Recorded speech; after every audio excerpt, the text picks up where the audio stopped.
On vous accompagne depuis tôt ce matin. C'est le premier grand week-end des départs pour les vacances d'été. Et Buisson Futé a forcément hissé le drapeau rouge. Oui, du rouge sur toute la France. Circulation difficile qui expose les vacanciers à des risques d'accidents. Ce sont quasiment 2 millions de constats qui sont dressés chaque année. Et parmi ces accidents, nombreux sont ceux qui incluent des conducteurs non assurés. Et dans ce cas-là, Tiffaine Dubuard, que faut-il faire et quels sont les réflexes à avoir pour s'en sortir au mieux?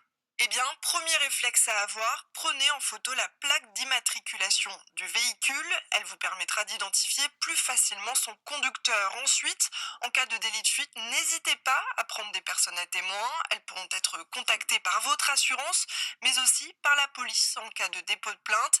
Et si le conducteur reste sur les lieux de l'accident, évitez à tout prix les arrangements informels, explique Nicolas Soubéran, directeur marketing d'Assure People. Une chose qui est assez peu connue, un conducteur non assuré peut faire un constat amiable. L'objectif du constat amiable, c'est simplement de constater la matérialité de l'accident, la matérialité des faits. Ce document-là, vous pourrez l'amener à votre assureur. Pour le reste, eh bien, il faudra vous armer de patience. La procédure de prise en charge est toujours assez longue, en particulier si vous êtes assuré au tiers, c'est-à-dire que vous n'avez pas d'assurance tout risque.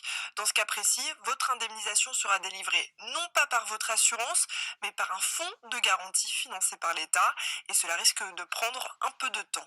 Tiffaine Dubuard.